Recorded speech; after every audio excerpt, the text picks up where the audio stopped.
뉴욕타임즈 최장기 베스트셀러 1위, 아마존 36주 연속 베스트셀러였던 You the Owner's Manual이라고 하는 책이 있습니다. 2007년도에 김영사에서 내 몸 사용 설명서라고 하는 제목으로 출판했던 책입니다.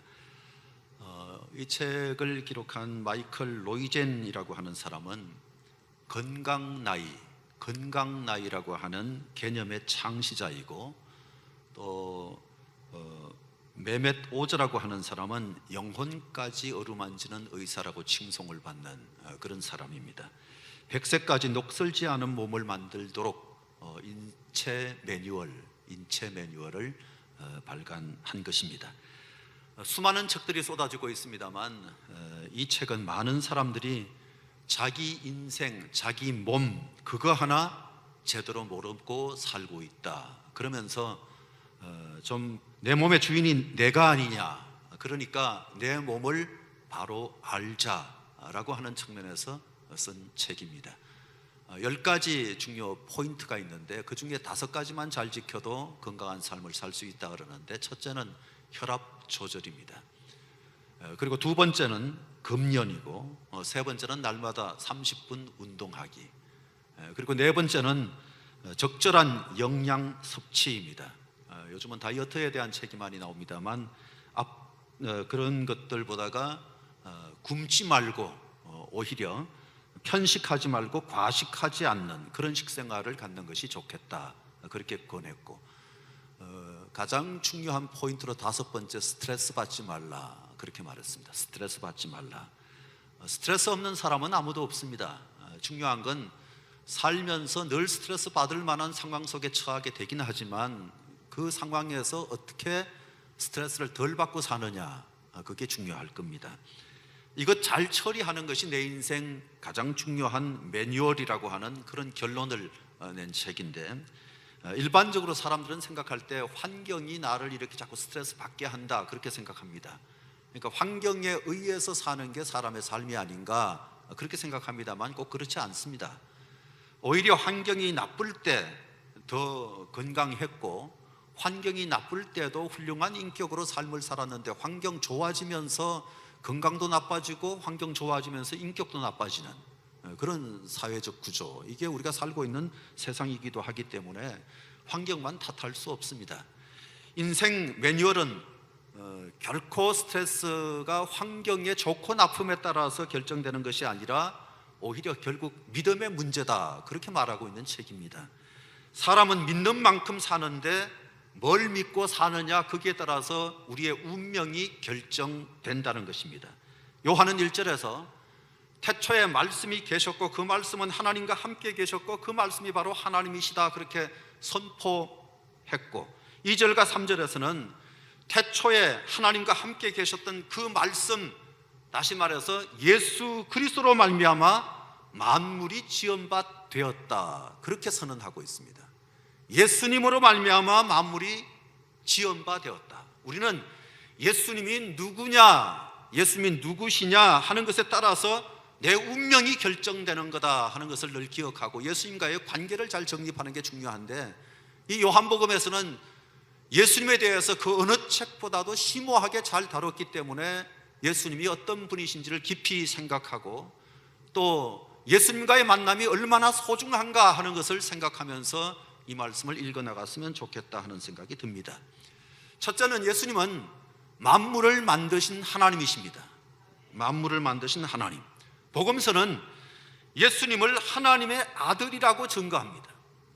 그리고 예수님은 우리의 구세주와 주님이 되신다, Savior and Lord, 구세주와 주님이 되신다, 그렇게 말씀하시고, 또 예수님은 우리의 왕이시고 심판자이시다, 복음서에서 강조하는 메시지가 바로 그런 겁니다. 우리가 일반적으로 하는 고백들이 바로 예수님은 나의 왕이십니다, 나의 주인이십니다, 나의 구세주이십니다, 예수님은 하나님의 아들이십니다, 뭐 이런 고백들을 많이 하는데, 요한복음과 공간복음서 공히 뭐 이런 것을 다 그렇게 증거해 주고 있습니다만 요한복음서 속에는 비교 불가가 좀 있습니다. 다른 공간복음서하고 차이가 있게 예수님은 사랑이시다 하는 측면을 두드러지게 강조한 책이 바로 요한복음입니다. 예수님은 사랑이시다. 12 제자 중에 막내였던 요한, 비록 막내였습니다만 이너서클 멤버, 이 세 사람의 핵심 멤버, 그 속에 들어가 있던 사람, 베드로와 야고보와 요한, 이게 성경 속에 많이 나오잖아요. 그 핵심 멤버 속에 한 사람이었습니다. 그리고 막내였기 때문에 뭐 눈치 보지 않고 어떤 면에서 좀 철이 없을 정도로 그저 예수님께 자주 기대기도 하고 아마 그랬던 것 같습니다. 요한복음 13장에 보면 예수님이 당신이 당할 고난에 대해서 말씀하십니다.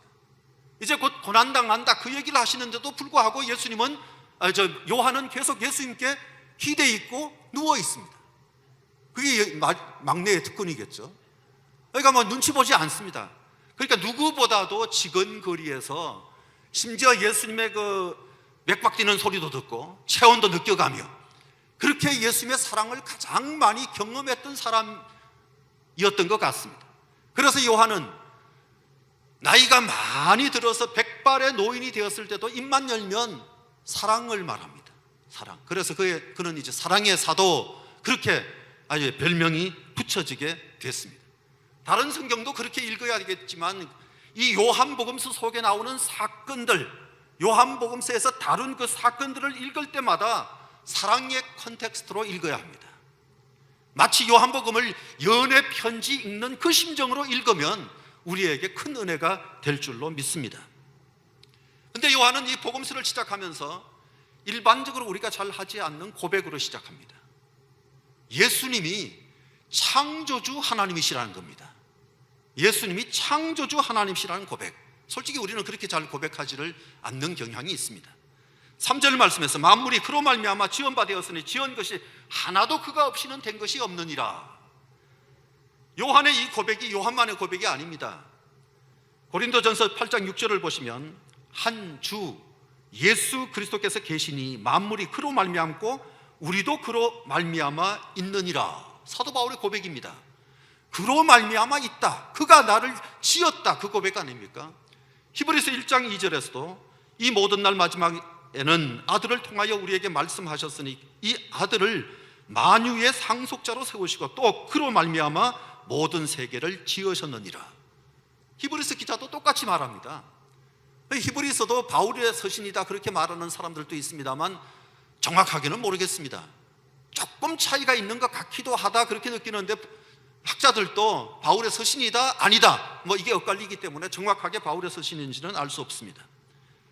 그런데 일반 성도들이 예수님을 만물의 창조자, 창조주 하나님 그렇게 고백하는 것은 조금 낯설 수가 있습니다. 사도신경을 예배할 때마다 고백하는 교회 성도들 같은 경우에는 더 그렇게 고백하기가 좀 어색할 수 있습니다. 왜냐하면 사도신경을 보면 전능하사 천지를 만드신 하나님 아버지를 내가 믿사오며 천지를 만드신 하나님 아버지를 내가 믿사오며 그 외아들 우리 주 예수 그리스도를 믿사오니 이는 성령으로 잉태하사 동정녀 마리아에게 나시고 본디오 빌라도에게 고난을 받으사 십자가에 못 박혀 죽으시고 장사한 지 사흘 만에 다시 살아나셨다 그렇게 말하잖아요. 이 사도신경만 보면 창조사역은 성부 하나님의 역할이십니다. 그리고 사도신경만으로 볼 때 예수님은 창조사역에 일도 관여하지 않으셨습니다. 저는 사도신경에 조금 아쉬운 점이 있어요. 그래서 우리 교회에서는 사도신경을 하지 않습니다. 사도신경의 가장 큰 아쉬운 점은 예수님이 마리아에게, 동정녀 마리아에게 나시고 바로 본디오 빌라도에게 고난을 받으사 예수님의 생애가 복음인데 그 생애가 쏙 빠졌습니다. 최소한 예수님의 3대 사역이 들어가야 된다고 저는 생각합니다. 천국 복음을 선포하시고 하나님의 말씀을 가르쳐 주시고 그리고 병자들을 고치시고 그 다음에 본디오 빌라도에게 고난을 받아서 십자가에 못 박히시고 뭐 이렇게 나가야 될 것 같은데 그 중요한 복음 예수님의 삶에 대한 얘기가 다 빠져 있습니다. 물론 십자가 지기 위해서 오신 거 맞습니다. 부활로 인류의 영원한 숙제 해결해 주신 건 맞습니다. 그런데 생애가 빠져 있는 것이 많이 아쉽습니다. 그 다음에 산자와 죽은 자가 교통하는 것 같은 성도가 서로 교통하는 것과 이 표현이 옛날부터 시비거리였습니다. 옛날부터 그건 산자와 죽은 자의 교제를 얘기하는 것 아니냐 그렇게 시비가 됐던 부분입니다. 그리고 거룩한 공회화 하는 것도 홀리 캐토릭 처치로 되어 있는데 이게 정간사들을 대문자로 쓰느냐 소문자로 쓰느냐에 따라서 달라집니다. 대문자로 쓰면 가톨릭 교회가 되는 거예요. 천주교회가 되는 거예요. 소문자로 쓰면 그냥 공교회라는 뜻이 됩니다. 그러니까 이건 그냥 공교회다 그렇게 얘기하지만 제가 찾아보니까 어떤 데는 그냥 대문자도 쓰는 데가 있더라고요. 뭐 인쇄할 때 잘못했을 수 있을지 모르겠지만 어쨌든 그러한 것이 있다면 거룩한 그리스도의 교회와 이렇게 차라리 바꾸든지. 그래서 과거에 루터 같은 경우는 거룩한 그리스도의 교회로 바꿨습니다. 종교개혁자인 루터는 아예 바꿨어요.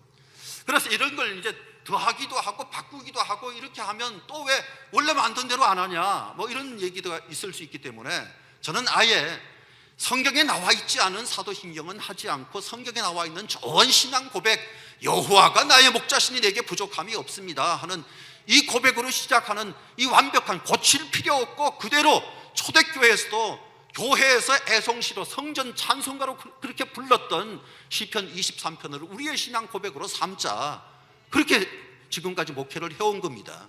어떤 사람은 전능하사 천지를 만드신 하나님 아버지를 내가 믿사오며 그렇게 할 때 분위기가 벌써 은혜가 되고 감동이 되고 뭐 이런 사람들도 있습니다. 오랫동안 그런 것이 체질화되어 있는 분들은 사도신경 안 하는 것이 좀 섭섭할는지 몰라도 제가 볼 때는 완벽한 작품도 아니고 성경 속에 나와 있는 고백문도 아니고 그렇게 해야 된다는 원칙도 전혀 없기 때문에 막 그거 하지 않는 건데 이상한 교회로 생각하는 사람이 우리 교회는 없을 줄로 압니다만, 이게 이제 인터넷으로 방송하는 게 다 나가니까 저 교회는 왜 사도신경도 안 하냐 뭐 그렇게 생각하는 분이 혹 계실까 봐 하는 얘기입니다. 제가 볼 때는 하는 게 더 이상해요. 틀렸는데도, 부족한데도, 아쉬운데도, 수많은 세월이 지나갔는데도 아직까지 그것만 붙들고 고백하는 그 틀에 꽉 사로잡혀 있는 그게 더 웃긴다고 저는 생각해요. 신앙생활은 틀에 잡힌 그런 모습으로 하는 게 아니라 그때그때마다 역사하시는 하나님의 은혜에 따라서 하는 것 아닙니까? 오늘 약간 흥분하네. 그래서 천지 창조는 성부 하나님의 역할이고 성자 하나님은 창조주 하나님, 그러면 어색한 게 아니라 이게 오히려 맞다는 거예요. 예수님은 천지 창조하신 하나님이십니다. 이 교회력도 보면요, 전통에서도 예수님은 천지 창조하신 창조주 하나님으로 인정합니다. 교회력 그러면 예수님의 탄생을 기다리는 대림절부터 시작하지만 동방예 교회력인 비잔틴 칼렌더에 보면 9월 1일이 창조절이라고 합니다. 9월 1일이 창조절.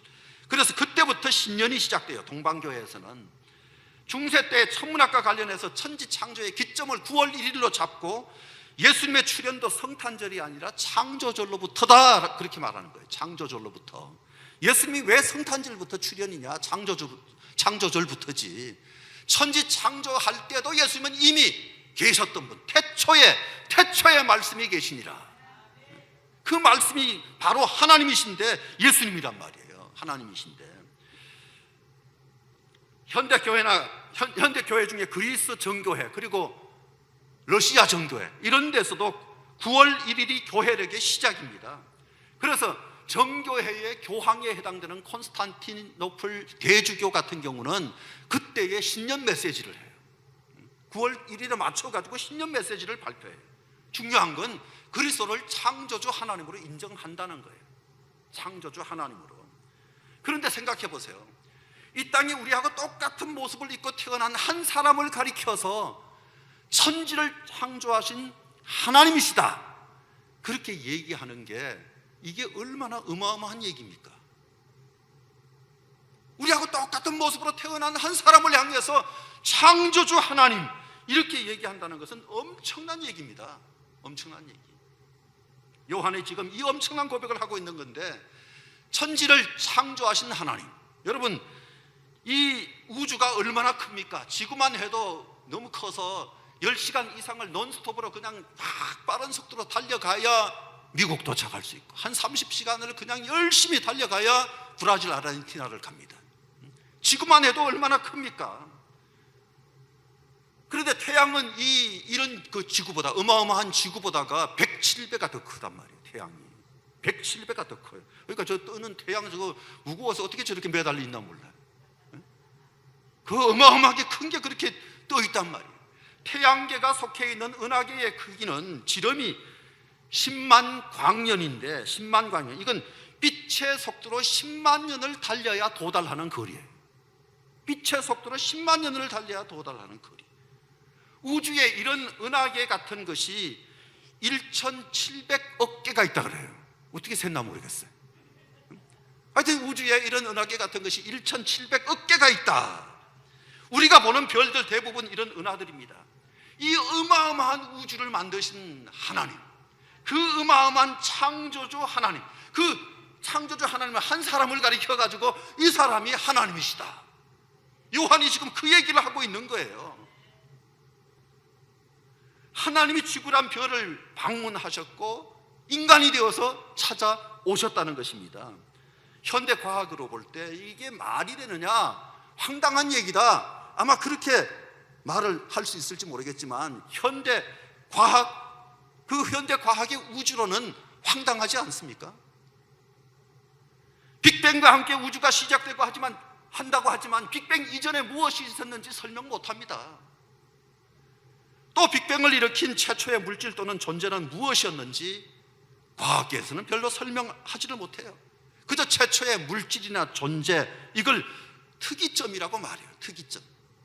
현대 과학으로 설명할 수 없다는 얘기입니다. 부피는 0에 가깝고 밀도는 무한대다. 이게 가능한지. 그런데 크기를 따질 수 없지만 그 크기가 원자 핵만 하다고 했습니다. 눈에 보이지도 않는 그 작은 한 점이 대폭발하여서 이렇게 어마어마한 우주가 되었다고 설명하는 과학이 황당하지 않습니까? 그게 과학입니다. 그게 과학이에요.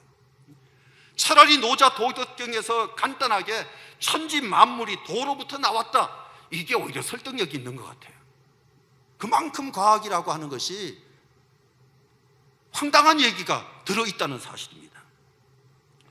현대과학은 우주 탄생을 막연하고 우연한 것으로부터 출발했다고 하지만 성경은 만물이 그로 말미암아 지연받았다, 그렇게 말씀하고 있는 것입니다. 예수 그리스도로 말미암아, 예수 그리스도를 통해 만들어졌다. 요한의 서른대로 그리스도가 창조하셨다면 우리 안에 그리스도의 그 창조, 그리스도의 그 사랑이 고스란히 담겨 있는 겁니다. 뭘 만들 때 사랑의 손길로 만드는 것 아닙니까? 송편 하나 만들어도 얼마나 사랑의 손길로 만듭니까? 이게 막연하고 우연한 것이 아니라 우주의 시작부터 하나님의 계획이 있었고, 우주의 시작부터 우리는 하나님의 디자인된 작품으로 만들어지게 된 것. 요한은 그런 생각을 하고 있는 겁니다. 그래서 시편 기자도 이런 사실을 깨닫고 난 다음에 찬양 드릴 수밖에 없었어요. 시편 8편 4절. 사람이 무엇이기에 주께서 그를 생각하시며 인자가 무엇이기에 주께서 그를 돌보시나이까. 모르긴 해도 지구 이외의 다른 우주에 아마 생명체들이 있을 가능성이 얼마든지 있습니다. 그런데 하나님이 이 지구를 사랑하셨습니다. 특별히 지구를 사랑하실 거예요. 인간이 고귀한 이유는 우주 속에 있는 많은 것들 속에서 인간이 가장 위대하기 때문이 아니라 하나님이 선택해 주셨기 때문입니다. 하나님이 사랑해 주셨기 때문에 인간이 위대한 것입니다. 얼마나 사랑하셨는지 당신이 직접 사람과 똑같은 모양으로 찾아오셔서 예수님은 인류에게 최고의 선물이십니다. 그죠? 최고의 선물입니다. 그렇게 오셔서 우리가 인간답게 사는 것이 어떤 것인가 하는 것을 가르쳐 주신 거예요. 그래서 인간다운 축복을 다 누리면서 살도록 해주신 거예요. 헤아릴 수 없는 수많은 별들 중에서 지구가 가장 빛납니다. 왜? 창조주 하나님이 방문하신 곳이기 때문에. 창조주 하나님이 방문하신 곳이기 때문에. 예수님은 만물을 지으신 하나님이신 동시에 나를 지으신 하나님이십니다. 나를 지으신 하나님. 만물이 그로 말미암아 지은 바 되었으니, 이 말은 나도 그로 말미암아 지은 바 되었다, 그 뜻이 들어있는 것 아닙니까? 나도 그로 말미암아 지은 바 되었다. 예수님이 나를 지으신 창조주 하나님. 시편 139편에 보면 다윗이 창조주 하나님의 전지전능하심을 찬양합니다. 전지전능하심을 13절과 14절에 보시면 주께서 내 심장을 지으시며 나의 모태에서 나를 만드셨나이다. 내가 주께 감사하오면 나를 지으심이 심히 기묘하심이라. 주께서 하시는 일이 기이함을 내 영혼이 잘 아나이다. 24절로 된 시거든요. 짧지 않은 시입니다. 이 긴 시를 읽고 또 읽으면 다윗처럼 하나님의 그 무한대의 능력이 보일 겁니다. 이걸 읽고 또 읽으면 하나님의 그 놀라운 지혜가 보이고 하나님의 놀라운 그 지식, 그 안에 내가 깊이 흡수되어 들어간다 하는 느낌을 받을 수 있는 시, 그게 바로 139편 시라고 생각됩니다. 다윗은 이렇게 시작합니다. 1절 말씀, 여호와여 주께서 나를 살펴보셨으므로 나를 아시나이다. 주님이 아십니다. 주님이 아십니다. 이게 창조주로서 주님이 나를 아십니다. 그러니까 나를 완벽하게 아시는 거예요. 나를 만드신 분이니까. 우리는 우리 스스로 만들지 않았기 때문에 잘 모릅니다. 부모가 자식을 잘 몰라요. 부모가 자식을 만든 게 아니라 하나님이 만들어 주셨기 때문에 부모는 그냥 도구로 쓰임받은 거예요. 그래서 자식에 대해서 완벽하게 알지를 못해요. 물론 사람들 중에는 많이 알죠. 근데 창조주 하나님은 우리를 속속들이 다 아시는 하나님. 창조주보다 나를 더 잘 아시는 분은 없습니다. 그렇죠? 그럴 만한 사람은 없는 거예요. 다윗이 시종 1강 그 얘기를 하는 거예요. 하나님이 아신다. 어떻게? 조성되기 전에, 내 생애가 시작되기도 전에, 그때부터 시작해서 내 운명, 내 종말, 내 한순간의 생각까지 다 아신다. 다윗이 그런 얘기를 하고 있는 거예요. 그래서 하나님은 전지하시고 전능하시다고, 하나님은 전지하시고 전능하시다고 그렇게 말하고 있는 겁니다. 여러분, 하나님이 아신다, 이 말 들으면 마음이 편안해지십니까? 그러면 그 사람은 건강한 사람이에요. 괜찮은 사람이에요. 근데 하나님이 아신다 그러면 겁이 나는 사람은 죄가 많은 사람입니다. 하나님이 다 아신다 그러면 아이고 이건 알면 안 되지, 그런 생각이 나는 사람은 죄가 많은 사람인 거죠. 하나님이 아신다, 어떤 사람에게는 이게 복음이지만 어떤 사람에게는 큰일 날 소리입니다. 큰일 날 소리. 또 하나님도 모른다, 이 사정을 하나님도 모른다 그러면 그것도 문제가 있는 거예요. 그것도 문제가 있는 거예요. 그만큼 나하고 하나님과 거리가 멀리 있는 것처럼 느껴지는 거잖아요. 하나님을 잘 모르고 하는 소리예요. 여러분, 창조주 하나님은 다 아십니다. 창조주 하나님은 다 아시는 거예요. 이 사실이 우리에게 기쁨이 되고 이 사실이 우리에게 힘이 되는 거예요. 하나님이 아신다고 하는 것이. 이 고백을 기초로 해서 보면 우연은 없습니다. 내가 어떻게 우연히 만들어집니까? 아이, 그러던데 우리 아빠 엄마가 실수해서 나 낳았다 그러던데, 뭐 그런 얘기 할 수도 있겠죠. 그런데 우연히 생겨난 게 아닙니다. 다 하나님의 계획이고 하나님의 디자인입니다. 아, 그렇다면 너무합니다. 왜 나를 이렇게 디자인하셔서 이런 부모 만나게 하시고 이런 집구석에서 태어나게 하셨습니까? 뭐 이런 생각이 생길 수도 있을지 모르지만, 그러나 내가 능력이 있기 때문에 그야말로 개천에서 용날 수 있다고 보내주신 건데, 용되지 못한 게 자기 책임이지 하나님 책임은 아니잖아요. 용될 수 있는 능력 다 주셨는데, 개천에서 태어나도 용될 수 있게 만들어 주셨는데 용이 못 되고 뱀새끼 된 게 자기 잘못이지 하나님 잘못이냐 말이에요. 그 하나님은 잘못하신 게 아니거든요. 우리가 우연히 생긴 게 아닙니다. 근데 학교에서 가르치는 진화론이 그게 과학입니까? 그게 과학이냐고요. 과학 아니잖아요. 진화론은 우연입니다. 우연. 진화론이 얼마나 비논리고 불합리고 비과학적입니까? 어떻게 저절로 좋게 진화가 된다, 이게 이런 모순이 어디 있습니까? 그런데 이 현대인들은 절대적인 창조론보다 상대적인 진화론을 더 선호하는 거예요. 하나님이 창조하셨다 그거 인정하면 하나님의 법을 지키는 게 싫어서, 하나님 간섭받는 게 싫어서 그냥 진화론 쪽에 줄 서버리고 만다는 말이죠. 얼마나 웃깁니까? 얼마나 웃깁니까? 창조를 인정하면 하나님 법을 지켜야 된다. 여러분, 법대로 살면 행복해요. 법을 안 지켜서 문제지 법대로 살면 행복한 거예요. 법대로 하면 뭐 정치인들도 두려워할 것도 없고 국민들도 두려워할 것 없고 다 편안하게 모두가 같이 행복하게 살자고 법을 만드는 거잖아요. 누구를 죽이자고 만드는 거 아니잖아요. 법대로 하면 되는 거거든. 하나님의 법을 지키고 하나님의 규칙대로 살고 하나님이 만들어 놓으신 질서대로 살면 그게 행복 아니겠습니까? 근데 그게 싫어가지고 마음에 하나님 두기를 싫어하는 현상, 마음에 하나님 두기를 싫어하는 현상. 그래서 진화론이 옳다 막 그럽니다. 그런데 학교에서 진화론 계속 가르친 결과 현대인들의 사고방식이 어떻게 바뀝니까? 현대인들의 사고방식은요, 비윤리해요, 부도덕해요, 그리고 성개방해요, 호모섹스, 레즈비언, 마약, 도덕, 문화가 말이죠, 완전히 도둑질하는 그런 문화로, 도박 문화고 말이죠. 또 극단적으로 이기적이고 말이죠. 완전 무질서고 완전 혼돈입니다. 완전 혼돈. 세계가 지금 뭐 정신 못 차리는 것 같잖아요. 엉망이 된 것 같잖아요. 이러다가 진짜 멸망이 오는 건가, 막 그런 생각을 웬만하면 사람들이 하는 그런 시대를 우리가 살고 있는 것 아닙니까? 진화론은 절대 기준을 무너뜨린 포스트 모더니즘을 낳고 말았습니다. 모든 것이 역기능입니다. 역기능. 하나님 떠난 사람일수록 비정상을 즐겨요. 정상을 싫어해요. 교회 미워해요. 무조건 교회는 싫어해요. 오늘 현장 조사로 오신 공무원도 오셔가지고 왜 성도들이 앉아있냐고 뭐라 그러더래요. 두 분이 오셨는데 한 분이 왜 성도들이 앉아있냐, 우리 전사님이 온 공문을 보여줬대요. 공문을 봐라. 우리 목사님 다 알아보셨고 공문도 이렇게 와 있는데, 그랬더니 읽어보더니 앉아도 되네 그러더래요. 그래서 현장을 나갈 때는 최소한 나가서 뭘 봐야 되는지는 알고 나오셔야 되는데, 나가라니까 그냥 나온 거예요. 휴일날 쉬지도 못하고 나온 공무원들이 얼마나 안 됐습니까? 쉬어야 되는데. 그러니까 교회도 질서를 지켜야 합니다. 왜 교회들이 자꾸 방역 지침을 어깁니까? 왜 자꾸 걸립니까? 왜 자꾸 죄를 짓더라도 들키지 말아야지. 할 수만 있으면, 들킬 것 같으면 짓지를 말아야지. 들킬 것 같으면 짓지를 말아야지.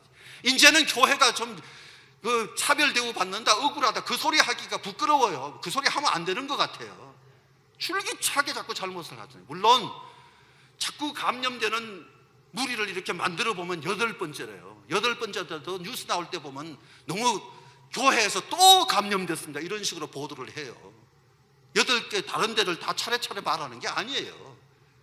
교회는 좀 잘하기를 바라는데 잘 못하니까 그렇게 뉴스거리가 되는 거거든요.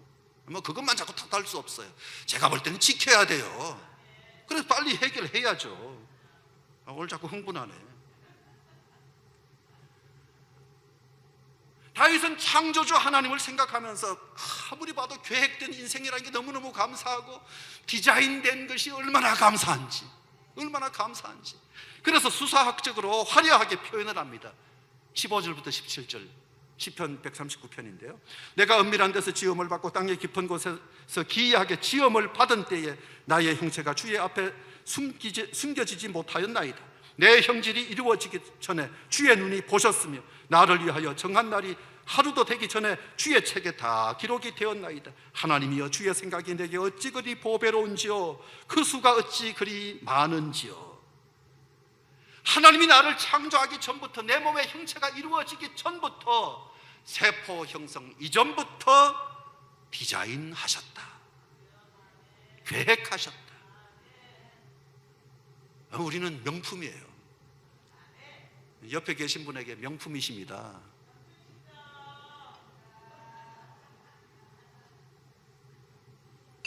그 말씀을 안 한 분은 내가 봐도, 앞만 봐도 명품이 아니기 때문에 말씀 안 하는 건가요? 우리는 명품이에요. 하나님이 만들어 놓으신 명품이에요.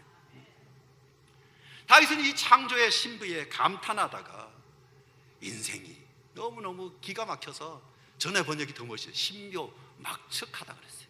신묘망측이 아닙니다. 신묘막측하다. 신묘막측하다. 정말 너무너무 신기하고 너무너무 귀하고 말이죠. 너무너무 아름답고 상상할 수도 없는 이런 기가 막힌 작품이 어떻게 만들어졌는가? 제 아내가 지난주에 라온이를 뒤에 태우고 탁 가다 보니까 집으로 이제 데리고 오는데, 처음으로 혼자 태우고 뒤에 앉혀놓고 안전벨트 하고 이렇게 오는데, 얘가 그러더래요. 할머니, 왜 노란불인데 그냥 가? 왜 노란불인데 그냥 가? 그래서 잘못했다 싶어가지고, 그래 파란불인데 가야 되는데 미안해 그랬더니, 파란불은 초록색에 가야지. 조그만 애가 벌써 그런 얘기해요. 사람은 참 신기해요. 참 신기해. 하나님의 작품이기 때문에 참 신기해. 그렇게 만든 것이 바로 하나님이 사랑하셔서 그렇게 만든 거예요. 요한이 볼 때 하나님의 사랑이에요. 창조는 하나님의 사랑이에요. 그래서 앞에서 바로 이렇게 고백하는 이 말부터 벌써 요한은 막 감격해 있는 거예요. 제가 괜히 흥분한 게 아니라 요한이 감격한 것처럼 우리는 말씀을 읽을 때 이 감격이 있어야 돼요. 인생은 5가지 동사로 요약된다는 말이 있습니다. 첫 번째는 to want, 욕망입니다. 욕망. 무엇을 욕망하고 사느냐. 두 번째는 to have, 무엇을 소유하고 사느냐. 무엇을 소유하고 사느냐. 그리고 세 번째는 to run, 무엇을 향해 달리는가. 무엇을 향해서 달리는가. 그 다음에 네 번째는 to love, to love. 이건 조금 더 이제 깊이가 있는 것인데, 무엇을 사랑하고 사느냐. 얼마나 사랑하고 사느냐. 이게 중요하다는 거예요. 인생은 사랑한 만큼 산 거다, 그런 말이 있어요. 인생은 사랑한 것만큼 사는 거다. 여러분, 사랑하지 않을 때는 사는 게 아니잖아요. 막 성질나고 열받고 막 지우고 싶고 그런 거잖아요. 그래서 인생은 사랑한 만큼 사는 거예요. 5번째는 to believe, 무엇을 믿느냐. 무엇을 믿느냐. 인생에서 무엇을 믿고 사느냐. 돈 믿고 사느냐, 건강 믿고 사느냐, 지식 믿고 사느냐. 우리는 예수 믿고 사는 거예요. 그렇죠? 예수 믿고 사는 거예요. 창조주 하나님을 믿고 사는 거예요. 그러니까 얼마나 멋집니까? 나는 창조주 하나님을 믿는다. 사람들이 믿음이 약해지니까 외롭다고. 요즘 사람들 중에 특징 중에 하나가 개 많이 키우는 거예요. 개 많이 키웁니다, 사람들이. 아파트에 걷다 보면 개 키우는데, 근데 저는 참 대단한 사람들인 것 같아요. 그냥 저는 걷기도 날마다 나가서 한 번씩 걷는다는 게 참 쉽지가 않은데, 개까지 몰고 나와가지고 가다가 똥 치우고 하는 거 보면 왜 저러고 사시나. 참 부지런하시다. 개 똥까지 저렇게 열심히 치우시고. 참 열심히 그렇게 사는데, 그렇게 사는 이유는 개는 배신하지 않는다는 거예요. 사람은 배신하는데, 자식도 배신하는데 개는 배신을 안 한다는 거예요. 그래서 개를 똥 치워주면서 키우는 거예요. 근데 여러분, 애완견이라 그러니까 왜 애완견이야? 반려견이다 그러더라고요. 반려견이라고. 우리 식구가 반려견이라는 거예요. 여러분, 근데 그리스도인들은 반려견이라 그러면 안 됩니다. 그냥 애완용 개 정도는 괜찮아도 반려견은 안 돼요. 창조 질서에 안 맞는 거예요. 개는 개입니다. 개는 개고 사람은 사람인 거예요. 어떻게 반려견입니까? 사람은 하나님을 믿어야 합니다. 내가 외롭다고 개 키우는 게 그건 아니고 하나님, 외로울 때마다 하나님을 바라봐야 합니다. 모든 개는 키우지 말라가 아닙니다. 애완용으로 키우는 거 좋고, 되도록이면 먹을 거 많이 키우세요. 먹을 게. 그러니까 하여튼 중요한 건 질서에 맞게 살아야 되는 거예요. 질서에 맞게. 반려견은, 저는 그리스도인들은 그런 얘기하면 안 된다, 그런 생각을 해요. 절대 식구 아닙니다. 걔 보고 자기를 엄마라고 얘기하는데 그러면 안 되죠. 자기가 왜 걔 엄마입니까? 저는 부엉이 가면 그런 얘기 하잖아요. 왜 우리 형수가 저보고 삼촌 오셨다 그래가지고 졸지에 제가 걔 조카를 뒀더라고요. 내가 왜 걔 삼촌입니까? 왜? 그냥 삼촌입니다. 남 믿어야 될 분은 주님밖에 없는 거예요. 그죠? 주님은 우리의 외로움도 채워주시고 우리의 불편함 다 해결해 주실 수 있는 분이시잖아요. 3절에서 만물이 그로 말미암아 지은 바 되었으니 하나도 그가 없이는 된 것이 없느니라. 요한의 말씀, 그가 없이는 하나도 된 것이 없다. Without Christ I am nothing. 그리스도가 없으면 나는 아무것도 아니다. 그리스도가 없으면 나는 아무것도 아니다. 한 걸음 더 나가서 Christ is all. Christ is all. 예수님은 나의 전부가 되신다. 전부가 되신다. 우리는 그런 고백을 하면서 살아야 합니다. 우리 오르간은 그렇게 안 되지만, 만약에 파이프 오르간 비싸게 막 수억 대 되는 거 딱 달아 넣었다 한다 할지라도 그 오르간에 전원이 연결 안 되면 아무 소용이 없는 겁니다. 아무 소용이 없어요. 우리는 예수님과 연결되지 않으면 아무 소용이 없는 겁니다. 창조주 하나님이 함께 해주시는 이게 바로 최고의 인생이라는 사실을 기억하셔서, 예수 그리스도가 있으면 모든 것 가진 자이지만 예수님이 안 계시면, 그가 없으면 nothing, 아무것도 아니다. 이게 성경입니다. 문제는 우리가 하나님을 잃어버리고 산다는 것입니다. 사탄은 계속해서 스스로 살 수 있다, 스스로 살 수 있다, 왜 나약하게 그러느냐, 오히려 그렇게 유혹합니다만 그건 아닙니다. 도토리 죽어먹는 멧돼지는 도토리가 땅에서 나오는 줄 알고 땅을 열심히 팝니다. 땅을 막 파두져요. 이 땅에 사는 사람들이 이 땅의 것이 잘 되면 모든 것이 만사형통될 것이라고 생각하면서 땅 파고 있습니다. 땅 파고 있어요. 우리는 땅 파면서 사는 존재가 아니라 위를 바라보면서 살아야 합니다. 하나님 없이도 잘 살 수 있다는 유혹에서 벗어나야 합니다. 왜? 하나님이 우리를 만드실 때 우리는 하나님 없이는 잘 살 수 없도록 만들어 놓으신 거예요. 원래부터 그렇게 만들어 놓으셨습니다. 그런데 그 예수님이 우리가 거듭나게 하기 위해서 이 땅에 찾아오셨습니다. 그 예수님이 우리가 부요한 삶을 살도록 당신은 가난해지셨습니다. 그 예수님이 우리에게 영적 양식을 주기 위해서 당신은 줄이셨습니다. 그 예수님이 우리로 구원의 물을 마시게 하기 위해서 당신은 목 마르셨습니다. 예수님은 우리를 하나님의 아들 되게 하기 위해서 기꺼이 당신이 종이 되시고 우리에게 안식을 주기 위해서 당신은 피곤한 삶을 사셨습니다. 기쁨을 주기 위해 슬픔 당하시고 자유 주기 위해 구속당하시고 의롭게 하기 위해서 당신은 정죄 당하셨습니다. 결국 우리를 살리기 위해서 죽기까지 하셨고 우리를 하늘 처소로 옮기기 위해서 다시 내려오실 분이십니다. 우리는 그가 없이는 아무것도 할 수 없는 존재들입니다. 최고의 명품으로 만들어 놓으시고 우리와 지금도 함께 해주시며 우리를 명품답게 살도록 만드시는 그 하나님께 감사하면서 창조주 하나님이 나의 하나님이시다 찬양하며 그렇게 사는 한 해가 되시기를 바랍니다. 기도하겠습니다. 하나님 주께서 저희를 사랑하시고 오늘 또 말씀으로 함께하여 주신 것을 감사합니다. 저희가 믿는 하나님이 창조주 하나님이라는 사실을 기억하고 그 하나님 때문에 보다 더 명품답게 그렇게 삶을 살아가는 저희가 꼭 되게 하여 주시옵소서. 감사하며 예수님 귀하신 이름으로 간절히 기도드리옵나이다. 아멘.